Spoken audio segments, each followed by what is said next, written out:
sin 30, तो ये हुआ x एक्सिस में इसका कंपोनेंट 5 cos 30 और ये हुआ y एक्सिस में कंपोनेंट कितना हुआ इसका, ये हो जाएगा 5 sin 30। क्लियर? अच्छा, इसका वैल्यू बाद में करते हैं। और ये हुआ दूसरा रिजल्ट जो नेगेटिव x के साथ एंगल बना रहा है कितना 60 डिग्री, तो नेगेटिव x में कंपोनेंट कितना हुआ, नेगेटिव x में कंपोनेंट कितना हुआ, ये मैं लिख सकता हूं, देखो ये मैं लिख सकता हूं 10, ये हुआ cos 60। देखो लास्ट केस में मैंने ये माइनस किया था, तो ऐसे भी कर सकते हो 10 cos 60। एक मिनट रुक जाओ, दिखाता हूं भाई, रुक जाओ। तो इस वेक्टर का x में कंपोनेंट कितना हुआ 10 cos 60 और परपेंडिकुलर y एक्सिस में कितना हुआ कंपोनेंट, ये हुआ इसका कितना हुआ, ये हुआ इसका 10 sin 60, ये हुआ 10।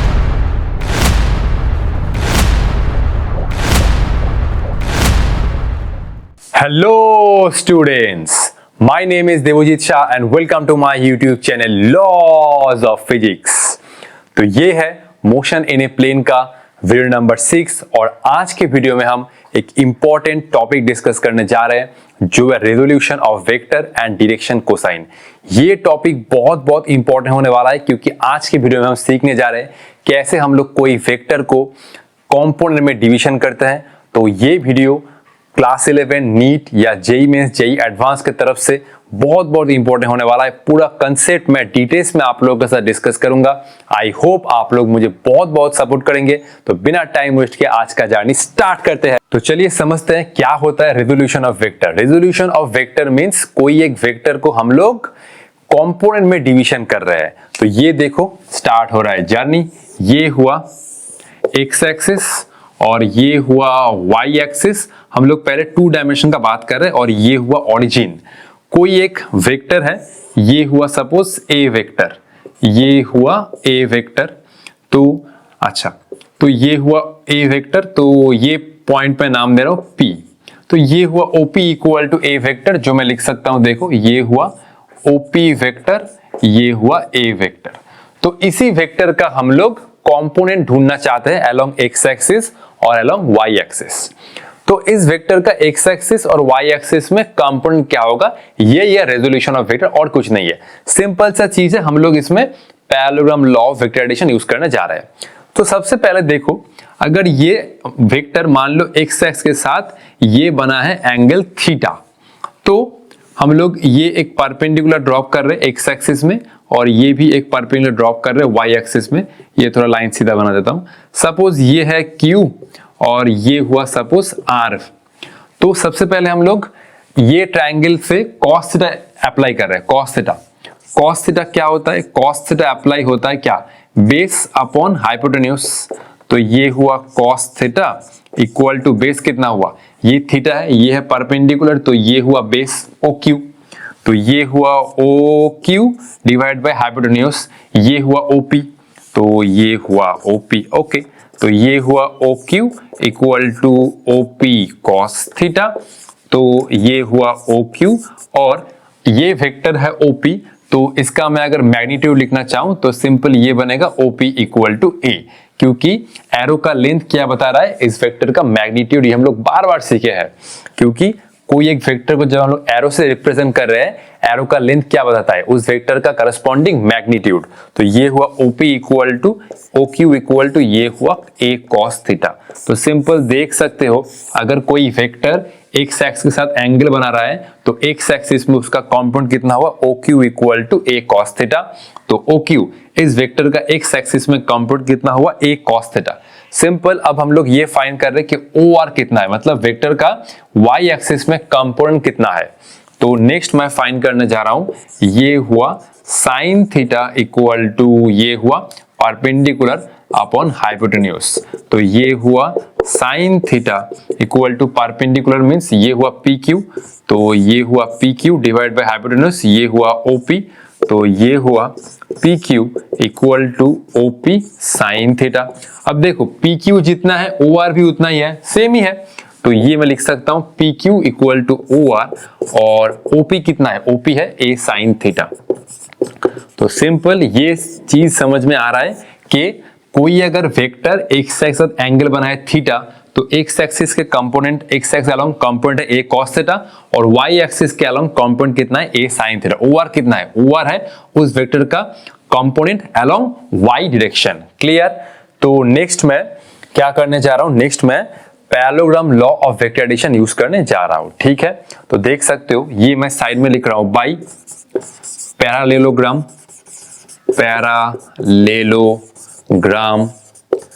Law of vector addition, okay, by parallelogram law of vector addition. Parallelogram law of vector addition क्या होता है? ये हुआ पैरेललोग्राम का एक साइड जो मैं एक वेक्टर से रिप्रेजेंट कर रहा हूं, और ये हुआ दूसरा साइड जो है OR वेक्टर। तो ये वेक्टर हुआ, ये हुआ एक पैरेललोग्राम, देख सकते हो, ये हुआ OQ वेक्टर, ये हुआ OR वेक्टर। तो कॉमन पॉइंट से जो डायगोनल पास हो रहा है वही डायगोनल होगा उन दोनों वेक्टर का रिजल्टेंट। ये हुआ एडजेसेंट साइड और ये हुआ एक एडजेसेंट साइड। ये कॉमन पॉइंट से जो डायगोनल पास हो रहा है वही हो रहा है उन दोनों वेक्टर का रिजल्टेंट। तो ये मैं लिख सकता हूं OP वेक्टर, ये हुआ OP वेक्टर इक्वल टू ये हुआ OQ वेक्टर प्लस ये हुआ OR वेक्टर। तो ये हुआ OP वेक्टर मतलब OP वेक्टर मतलब ये हुआ, देख सकते हो, ये A वेक्टर, ये हुआ A वेक्टर, और OQ वेक्टर वो हम लोग लिखने जा रहे हैं आगे, और ये हुआ OR वेक्टर। अच्छा, तो ये वेक्टर का एक्स एक्सिस में कंपोनेंट मतलब OQ है A cos थीटा, और बाकी OR क्या है? Y एक्सिस में कंपोनेंट जो है A sin थीटा। इसको मैं अब इरेज करने जा रहा हूं। तो ये हम लोग आगे प्रोसीड कर रहे हैं कि OQ vector and OR vector को हम लोग कैसे लिख सकते हैं। ये मत लिख देना कि A cos थीटा वेक्टर, ये कंपोनेंट है, ये कंपोनेंट है, इसको हम लोग I कैप, J कैप और K कैप के टर्म्स में लिखेंगे। सिंपल यहाँ पर तो X और Y एक्सिस है, सिंपल I कैप और J कैप आएगा। तो I कैप और J कैप क्या था? X एक्सिस पर एक कदम चलो तुम्हें मिलेगा यूनिट वेक्टर I कैप, और J एक्सिस पर एक कदम चलो तुम्हें मिलेगा J कैप। तो नेक्स्ट हम लोग OQ वेक्टर और OR वेक्टर को कैसे लिख पाएंगे, देखो। तो ये मैं कर रहा हूं इरेज। तो ये था OP vector equal to A vector, और OP वेक्टर का मैग्नीट्यूड ये हुआ A। तो हमने ये फाइंड किया OQ कितना था, याद है? ये था OQ इक्वल टू ये था A cos थीटा, और ये OR कितना था? ये OR था A sin थीटा, याद है? तो नेक्स्ट हम लोग ये लिखने जा रहे हैं, यहां से ये लिखने जा रहे हैं A वेक्टर इक्वल टू ये हुआ OQ वेक्टर प्लस ये हुआ OR वेक्टर। तो ये हम लोग कैसे लिखेंगे? इसके माथे के ऊपर A cos थीटा वेक्टर मत यूज करना। ये देखो A वेक्टर हो रहा है, तो A वेक्टर का एक्स एक्सिस में कंपोनेंट, वाट्स के ऊपर फोकस करो, समझ में आ जाएगा। A वेक्टर का एक्स एक्सिस में कंपोनेंट हुआ A cos थीटा, और Y एक्सिस में कंपोनेंट हुआ A sin थीटा। तो नेक्स्ट हम लोग OQ वेक्टर को कैसे लिखेंगे? ये OQ वेक्टर मतलब ये हुआ OQ इंटू ये हुआ I cap, plus OR vector means ये हुआ OR इंटू J कैप। इस वेक्टर का ये हुआ मैग्नीट्यूड, और एक्स एक्सिस के डायरेक्शन में ये हुआ यूनिट वेक्टर, क्योंकि हर एक वेक्टर का दो पार्ट होता है, मैग्नीट्यूड और दूसरा होता है डायरेक्शन। अगर ये OQ वेक्टर है अलोंग एक्स डायरेक्शन में, तो ये OQ वेक्टर का ये हुआ मैग्नीट्यूड और ये हुआ unit vector. Next OR vector है अलोंग Y डायरेक्शन, तो ये हुआ OR वेक्टर का मैग्नीट्यूड और उसके साथ ये हुआ डायरेक्शन J कैप। तो ये हम लोग लिख सकते हैं A vector equal to OQ मतलब क्या है? ये हुआ A cos theta I cap, और OR क्या है? A sin थीटा, और ये हुआ J कैप। तो सिंपल कोई एक वेक्टर को हम लोग ऐसे लिख सकते हैं कंपोनेंट फॉर्म में।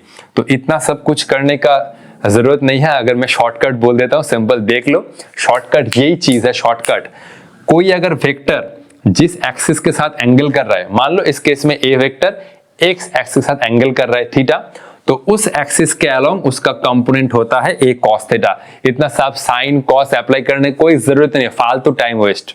ठीक है, मैं एक बार लॉन्ग कट मेथड से दिखा दिया, एक्चुअल मेथड था, लेकिन अब मैं शॉर्टकट मेथड ये बोल रहा हूं। अगर कोई वेक्टर मान लो किसी एक्सिस के साथ एंगल कर रहा है थीटा, इस केस में A वेक्टर एक्स के साथ एंगल कर रहा है थीटा, तो उस एक्सिस के अलोंग उसका कंपोनेंट होगा A cos थीटा, और उसके परपेंडिकुलर एक्सिस में कंपोनेंट होगा A sin थीटा। सिंपल यहां पर क्या हो रहा है? A वेक्टर x के साथ एंगल कर रहा है थीटा, तो x एक्सिस के अलोंग उसका कंपोनेंट हो रहा है A cos theta into I cap, और x के साथ परपेंडिकुलर कंपोनेंट होगा A sin theta J cap. अगर यहां पर ये वेक्टर y एक्सिस के साथ एंगल करता थीटा, तो y एक्सिस में एंगल होता है A cos थीटा, और x एक्सिस में क्या होता है? A sin theta. सिंपल यही चीज समझना है, बाकी तुम आगे देख ही सकते हो। बाकी तुम आगे मैग्नीट्यूड भी निकाल सकते हो। मैग्नीट्यूड क्या होगा देख सकते हो, अंडर रूट ये हुआ A cos थीटा का होल स्क्वायर, तो ये हुआ A cos थीटा का होल स्क्वायर, और ये हुआ A sin थीटा का ये हुआ होल स्क्वायर, तो ये हुआ अंडर रूट, देख सकते हो ए स्क्वायर, और ये हुआ cos square theta plus a square sine square theta, cos square theta sine square theta common लोगे तो ये आएगा ए स्क्वायर, और ये हुआ 1 क्योंकि sign square theta plus cos square theta क्या आता है 1। तो देख सकते हो ओपी वेक्टर का जो मैग्नीट्यूड है वो क्या है ए, और अल्टीमेट फॉर्मूला से मतलब इतना सब कैलकुलेशन करने के बाद भी सेम ही आ रहा है, तो फिर से सेम ही आ रहा है, ओपी वेक्टर का जो मैग्नीट्यूड है वो सेम ही आ रहा है। तो सेम चीज हम लोग इसको वेक्टर को देखो ऐसे भी लिख सकते हैं, ओपी वेक्टर ना, ओपी वेक्टर ये हुआ ax आई कैप। चलो इसको ना पहले मैं इसको पहले एक बार लिख लो, बाद में लिख देता हूं क्योंकि यहां पर लिखने से ना कंफ्यूजन हो जाएगा। तो सिंपल ये तुम देख सकते हो कि ए वेक्टर का एक कंपोनेंट आया एक्स एक्सिस में, दूसरा कंपोनेंट आया वाई एक्सिस में, तो मैं जस्ट इसको एक अलग नोटेशन से लिख सकता हूं। तो ये हुआ ए वेक्टर का एक्स एक्सिस में कंपोनेंट हुआ ए एक्स और उसके साथ आई कैप, और ये हुआ ए वेक्टर का वाई एक्सिस में कंपोनेंट और ये हुआ जे कैप। ऐसे भी लिख सकते हो, सिंपल अलग नोटेशन है। ए वेक्टर का एक्स एक्सिस में कंपोनेंट जो है कितना है ए कॉस थीटा, इसको मैं ऐसे लिख सकता हूं ए एक्स, और ए वेक्टर का वाई एक्सिस में कंपोनेंट हुआ ए साइन थीटा, ऐसे भी लिख सकते हो सिंपल। ए एक्स क्या है इस वेक्टर का एक्स एक्सिस में कंपोनेंट, और ए वाई क्या है इस वेक्टर का वाई एक्सिस में कंपोनेंट। तो ए एक्स कितना है ए एक्स है ए कॉस थीटा आई कैप, और ए वाई है ए साइन थीटा जे कैप।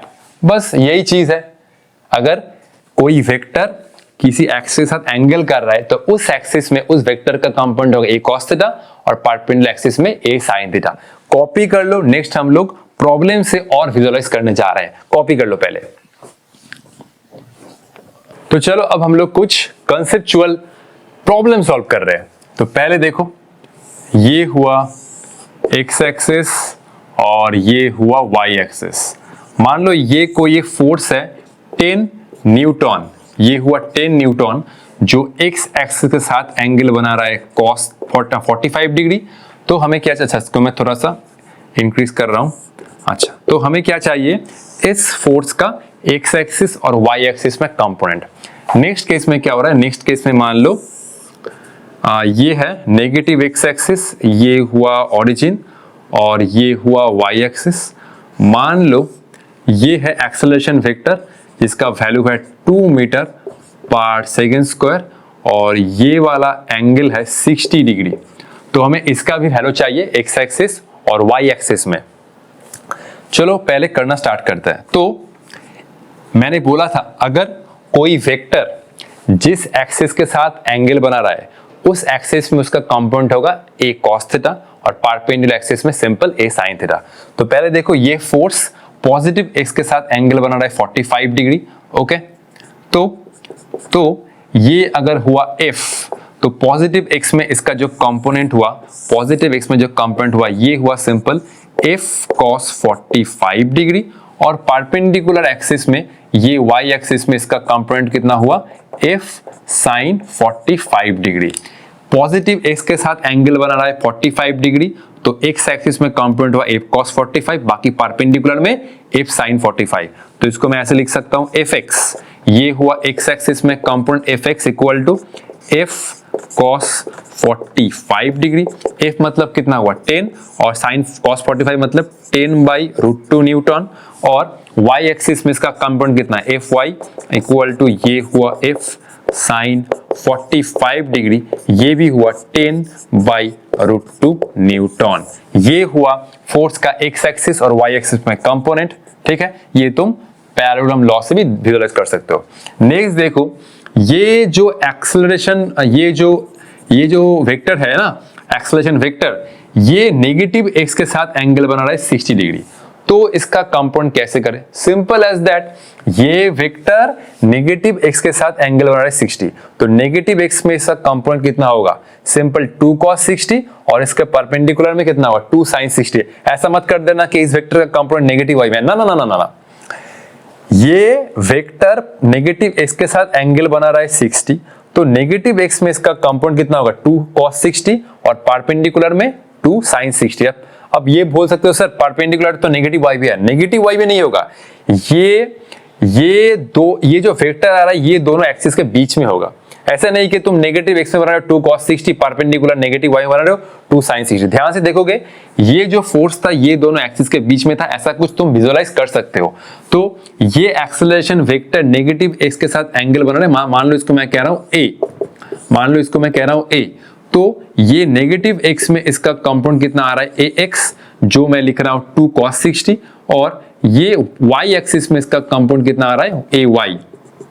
ठीक है, तो देख सकते हो ये ए एक्स कितना आ रहा है, ये एक्सेलरेशन वेक्टर नेगेटिव एक्स के साथ एंगल बना रहा है 60, तो ये सामने आएगा माइनस, क्योंकि ये नेगेटिव एक्स में है, तो ये हुआ 2 cos 60, cos 60 मतलब sin 30 हाफ, तो ये हुआ -1 मीटर पर सेकेंड स्क्वायर। तो नेगेटिव एक्स में एक्सेलरेशन है -1 और पॉजिटिव वाई ये हुआ पॉजिटिव वाई, ये है 2, ये 2 cos 60, ये 2 sin 60, ये नेगेटिव एक्स के साथ एंगल बना रहा है 60, तो नेगेटिव एक्स में इसका कंपोनेंट हुआ cos 60, माइनस किस लिए आ रहा है नेगेटिव एक्स में, और इसके परपेंडिकुलर एक्सिस में कंपोनेंट कितना आएगा 2 sin 60, ये हुआ 2 sin 60, तो sin 60 मतलब ये हुआ √3/2, 2 कैंसिल, ये हुआ √3 मीटर पर सेकेंड स्क्वायर।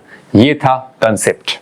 कोई एक वेक्टर को जब तुम रेजोल्यूशन कर रहे हो, मतलब कोई का कंपाउंड ले रहे हो, ये जो वेक्टर है ये दोनों कंपाउंड के बीच में आएगा। ऐसा नहीं कि तुम ए वाई नेगेटिव वाई में ला रहे हो, ना ना ना, ऐसा नहीं होता है। ठीक है, तो नेगेटिव एक्स में कंपाउंड हुआ 2 cos 60 और परपेंडिकुलर वाई एक्सिस में इसका कंपाउंड कितना हुआ 2 sin 60। क्लियर, कॉपी कर लो। चलते हैं और दो बहुत बेहतरीन न्यूमेरिकल में, क्योंकि न्यूमेरिकल सिखाना ये एक हमारा जो चैनल है मोटिव, उसका मेन एम है।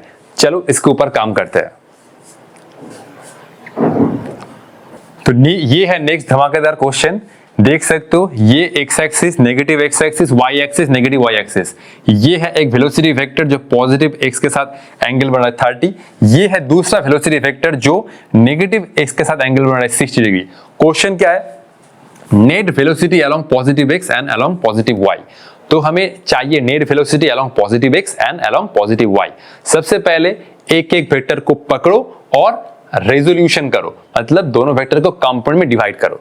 तो ये है 5, तो इस वेक्टर का जो एक्स एक्सिस में कंपोनेंट हुआ कितना हुआ 5 cos 30 और परपेंडिकुलर में कितना हुआ 5 sin 30, तो ये हुआ एक्स एक्सिस में इसका कंपोनेंट 5 cos 30 और ये हुआ वाई एक्सिस में कंपोनेंट कितना हुआ इसका, ये हो जाएगा 5 sin 30।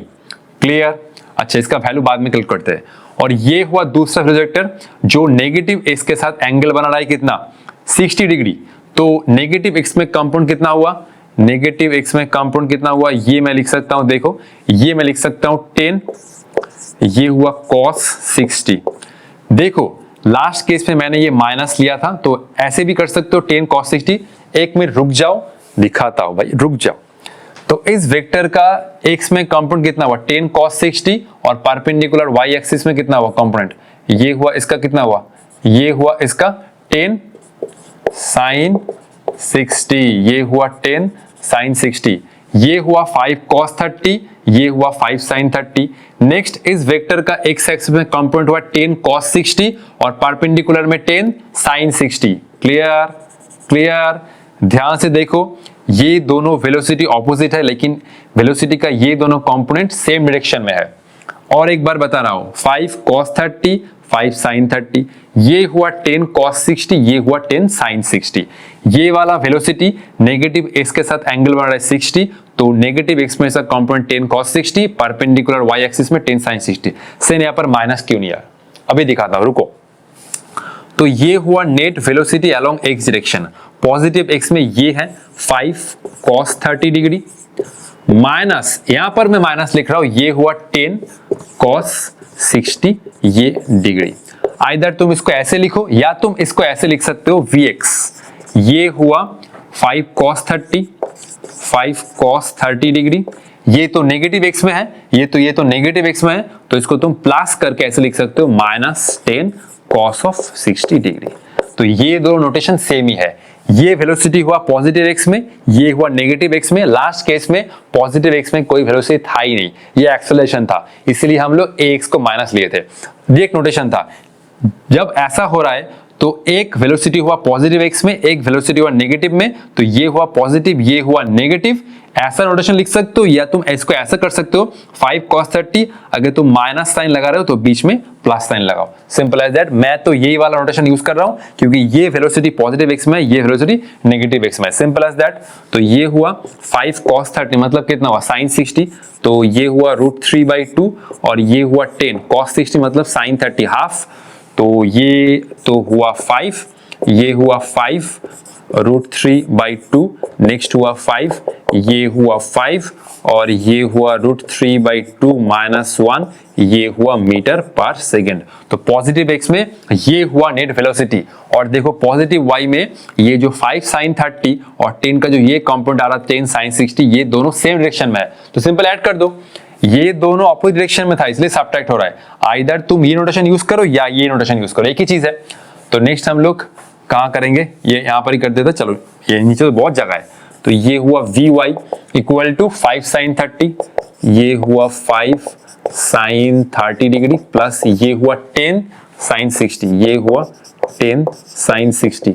5 sin 30 मतलब 5 into 1/2 प्लस ये हुआ 10 sin 60 मतलब √3/2, तो 2 से काटो 5, ये हुआ 5/2 प्लस ये हुआ 5√3, 5 को कॉमन ले लो, ये हुआ हाफ प्लस √3 मीटर पर सेकेंड। 5/2 प्लस 5√3, 5 को कॉमन ले लो, हाफ प्लस 1/3, तो ये हुआ net velocity along x axis, ये हुआ net velocity along y axis. अब देखो हमने पहले एक वेक्टर का रेजोल्यूशन सीखा, अब 2 वेक्टर चल रहा है, नेक्स्ट हम लोग 3 वेक्टर लेके आ रहे हैं, क्लियर। तो नेक्स्ट में 3 वेक्टर ला रहे हैं और एक साथ हम लोग रेजोल्यूशन करेंगे। कॉपी कर लो पहले इसको। तो नेक्स्ट हम लोग 3 वेक्टर लेके आ रहे हैं, ये हुआ 10 न्यूटन और ये फोर्स पॉजिटिव एक्स के साथ 45 डिग्री एंगल बना रहा है, ये हुआ फर्स्ट क्वाड्रेंट। सेकंड क्वाड्रेंट में ये फोर्स नेगेटिव एक्स के साथ 30 डिग्री एंगल बना रहा है, और ये हुआ 8 न्यूटन जो है फोर्थ क्वाड्रेंट में, और ये फोर्स ये एंगल बना रहा है 30 डिग्री इन डाउनवर्ड डायरेक्शन। तो हमें क्या चाहिए, net force along positive x and positive y. एक एक वेक्टर को पकड़ो और कंपोनेंट में डिवाइड करो, सिंपल।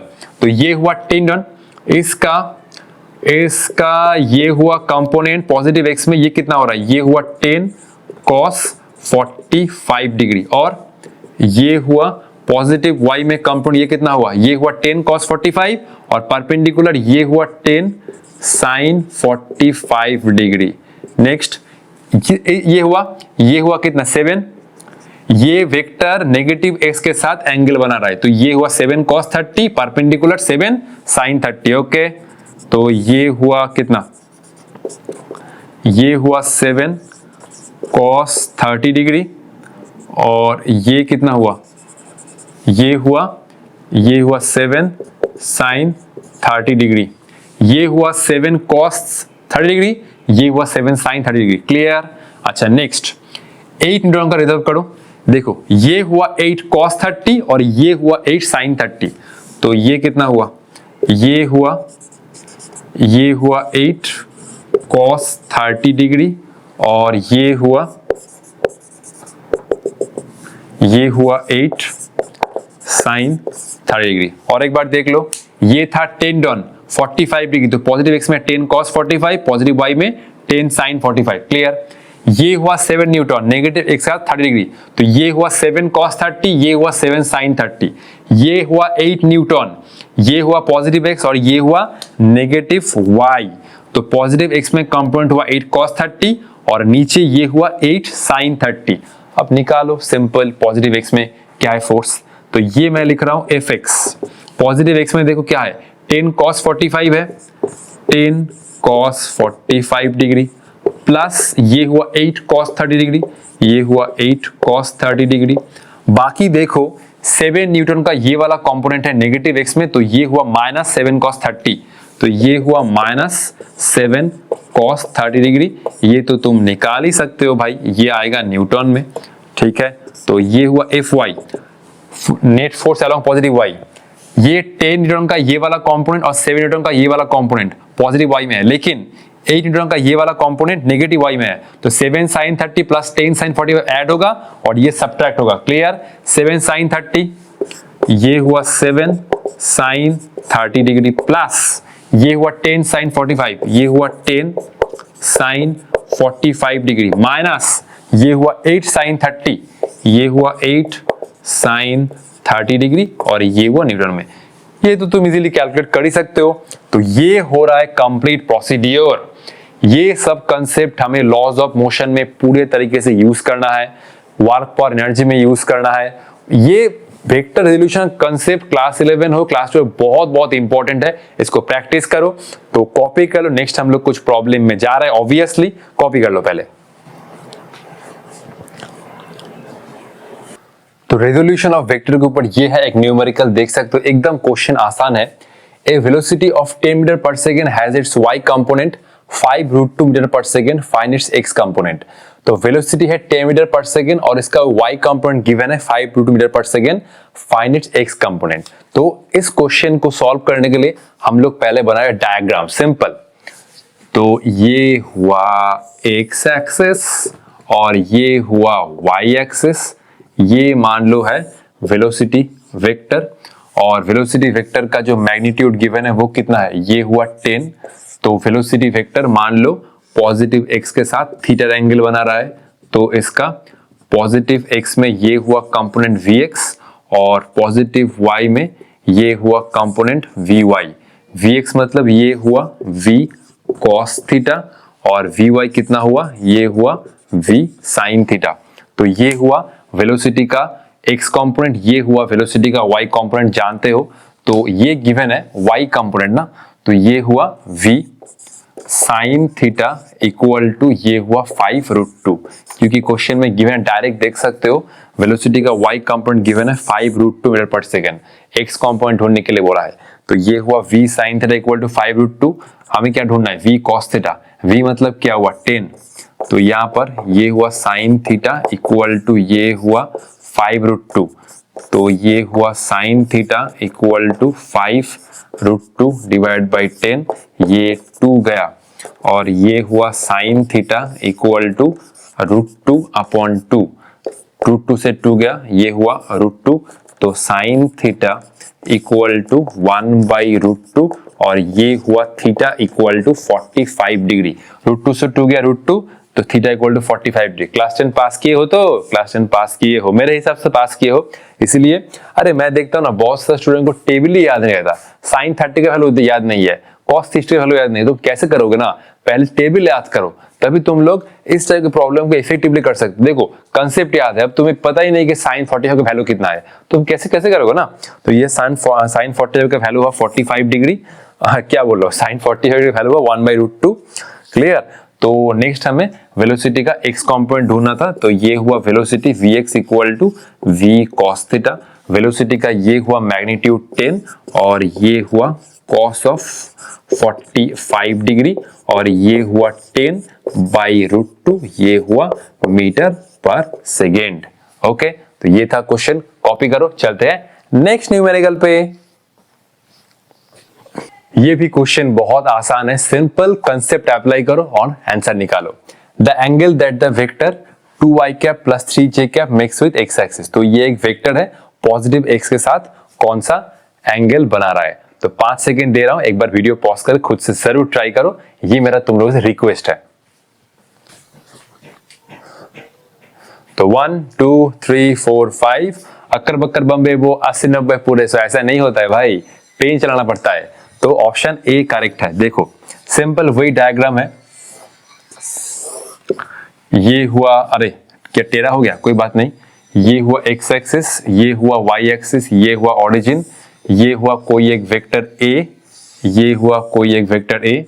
तो इसका अच्छा ये पॉजिटिव x के साथ थीटा एंगल बनाया, तो इसका x एक्सिस में कंपोनेंट हुआ x इक्वल टू ये हुआ a cos थीटा और इसका y एक्सिस में कंपोनेंट बना ay equal to a sin theta, ये cos theta a sin theta. ax क्या है इस वेक्टर का, x एक्सिस में कंपोनेंट, ay क्या है इस वेक्टर का y एक्सिस में कंपोनेंट। ठीक है, तो मैं इस ट्रायंगल का बात कर रहा हूं, तो tan थीटा इक्वल टू क्या हो रहा है, tan theta equal to perpendicular मतलब ये हुआ ए वाई, तो ये हुआ ए वाई, और ये हुआ बेस, तो ये हुआ x, ठीक है। नेक्स्ट ये हुआ tan थीटा, ये हुआ tan थीटा।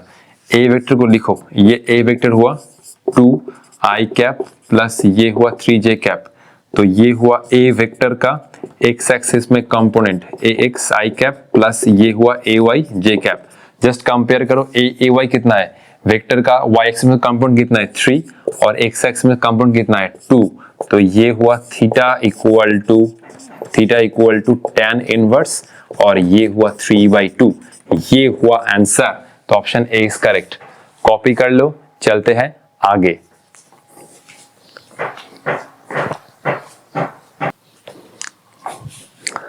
तो अब हम लोग एक टॉपिक डिस्कस करने जा रहे हैं जो बहुत ही शानदार कंसेप्ट है, ये है डायरेक्शन कोसाइन। डायरेक्शन कोसाइन क्या है? ये है X axis, Y axis, Z axis, और ये एक वेक्टर ए वेक्टर। मान लो ए वेक्टर एक्स एक्सिस के साथ एंगल किया अल्फा, ओके। नेक्स्ट ए वेक्टर वाई एक्सिस के साथ एंगल किया बीटा, और जेड एक्सिस के साथ ये एंगल किया ये बोल सकते हो गामा। तो हमने डिस्कस किया था कि ए वेक्टर क्या था, एक्स वाई प्लेन में था, तो ए वेक्टर का दो कंपोनेंट आ रहा था, ए एक्स आई कैप प्लस ए वाई जे कैप। इस केस में देखो ए वेक्टर 3 डायमेंशन में है, तो इसका 3 कंपोनेंट आएगा। अगर मैं ए वेक्टर को लिखना चाहूं तो मैं ए वेक्टर को ऐसे लिखूंगा, ये हुआ ए एक्स आई कैप प्लस ये हुआ ए वाई जे कैप और ये हुआ ए जेड के कैप। तो ए एक्स ए वाई ए जेड क्या है? वेक्टर का component along x, y and z x. Obviously vector 3 dimension में प्रेजेंट है। अब देखो, अगर a वेक्टर x एक्सिस के साथ एंगल की अल्फा, ये मैं लिखा है, let a vector makes an angle alpha beta and gamma with x, y and z axis respectively. तो अगर ये वेक्टर x एक्सिस के साथ अल्फा एंगल कर रहा है, तो ये होता है cos alpha equal to component of a along x axis, और ये हुआ उस वेक्टर का मैग्नीट्यूड। नेक्स्ट ए वेक्टर वाई एक्सिस के साथ एंगल कर रहा है बीटा, तो ये होता है cos beta equal to a y upon a y क्या है? उस वेक्टर का component along y axis. Next ए वेक्टर देख सकते हो जेड एक्सिस के साथ गामा एंगल कर रहा है, तो ये हम लोग लिख सकते हैं cos gamma equal to AZ by A. AZ क्या है? वेक्टर का जेड एक्सिस में कंपोनेंट डिवाइड बाय उसका मैग्नीट्यूड। तो ये होता है फॉर्मूला, ये हमें याद रखना होगा, और इसके साथ ये तीनों भी याद रखना होगा, cos square alpha plus cos square beta plus cos square gamma equal to 1। अगर तुमने ये तीनों इक्वेशन को स्क्वायर करके ऐड किया, then you will get 1 simply. ये तुम एक बार ट्राई करना। और अगर हम लोग इसको साइन के टर्म में लिखे तो sin square alpha plus sin square beta plus sin square gamma equal to 2। तो cos अल्फा क्या होता है? ax by A, cos beta क्या होता है? ay अपॉन ए, और cos जो गामा होता है alpha beta gamma az upon a, cos square alpha plus cos square beta plus cos square gamma 1। देखो ये सब मैं लिख के लाता हूँ, लेकिन मेरा यही मोटिव है कि वीडियो का लेंथ ज्यादा ना हो और हम लोग बहुत ही कम टाइम में बहुत लार्ज मतलब बहुत ज्यादा कंसेप्ट और न्यूमेरिकल को कर सकते हैं। सिंपल यही मतलब है। अगर मैं वीडियो में ये सब लिखने बैठता तो बहुत टाइम लगता है, इसलिए मैं देखते हो कि मैं क्वेश्चन भी कॉपी नहीं करता, मैं क्वेश्चन भी काट करके ले आता हूँ। मैं मतलब सिर्फ सॉल्यूशन मैं तुम लोगों के सामने करता हूँ, बाकी जो क्वेश्चन लिखने का टाइम है वो भी मैं वीडियो में नहीं दिखाता जितना हो सके। तो ये 3 फॉर्मूला और ये 2 फॉर्मूला, 5 फॉर्मूला तुम लोग को याद रखना होगा फॉर न्यूमेरिकल पर्पस। कॉपी कर लो, चलते हैं न्यूमेरिकल में, ठीक है। तो ये हुआ डायरेक्शन कोसाइन के ऊपर एक न्यूमेरिकल, देख सकते हो। Find the direction cosine of A vector minus B vector. देखो इस प्रॉब्लम में वेक्टर सब्ट्रैक्शन का कंसेप्ट नहीं चाहिए, सिंपल जो कंसेप्ट मैंने सिखाया है उसी के ऊपर न्यूमेरिकल हो जाएगा। तो if A vector equal to 2i cap plus 3j cap plus k cap and B vector equal to 2i cap plus 2j cap plus 3k cap, तो हमें A vector minus B vector का चाहिए direction cosine. 4 option given है, 0, 1/√5, -2/√5, 0, 0, 0, 1/√5, -2/√5, 2/√5, 1, 1, -1।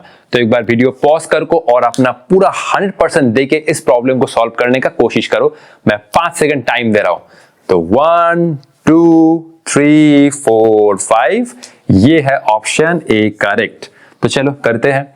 अच्छा, तो ये हुआ ए vector. अच्छा, मैं इसको ऐसे लिख रहा हूं, R vector, suppose R vector equal to ये हुआ ए वेक्टर और ये हुआ माइनस बी वेक्टर। डायरेक्ट करेंगे हम लोग, तो 2 - 2 कितना हुआ? 0i cap. ऑब्वियसली ये तो कट रहा है, 2 - 2 0, 3 माइनस 2, आई के साथ आई का सबट्रैक्ट, जे के साथ जे का, के साथ के का, तो 3 माइनस 2 कितना हो रहा है 1, तो ये हुआ जे कैप। उसके बाद 1 माइनस 3 कितना हो रहा है -2 के cap. Clear, 2 minus 2 cancel, 3 minus 2 1 जे कैप, और ये 1 माइनस 3 कितना हो रहा है -2 के कैप।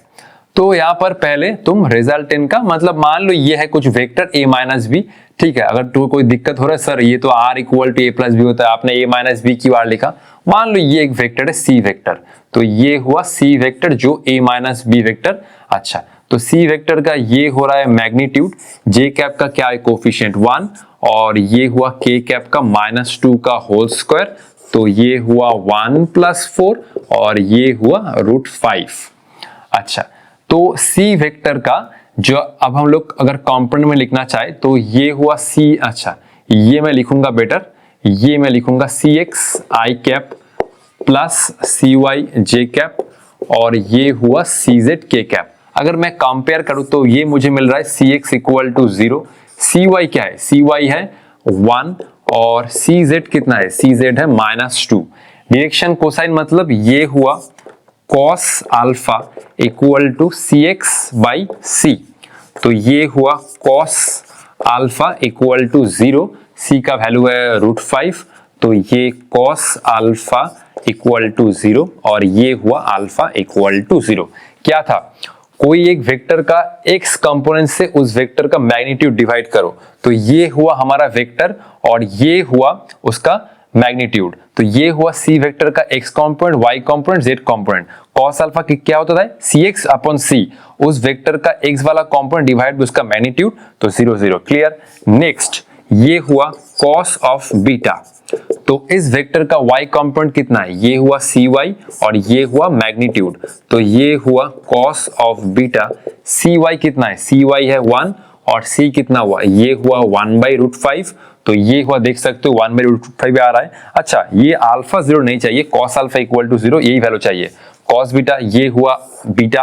अच्छा, तो ये हुआ cos गामा क्या होता है, उस वेक्टर का z वाला कंपोनेंट डिवाइड बाय उस वेक्टर का मैग्नीट्यूड, तो ये हुआ cos गामा, और cz कितना है, cz है -2 और ये हुआ √5, तो ये हुआ एक, ये हुआ दूसरा और ये हुआ तीसरा। अच्छा, मैं 2 क्वेश्चन तुम लोगों के लिए होमवर्क छोड़ के जा रहा हूं, नेक्स्ट वीडियो में तुम लोगों से मिलूंगा उस होमवर्क के साथ, ठीक है। पहले ये क्वेश्चन कॉपी कर लो, फिर मैं 2 होमवर्क दे रहा हूं, उसके बाद वीडियो एंड करेंगे। कॉपी कर लो।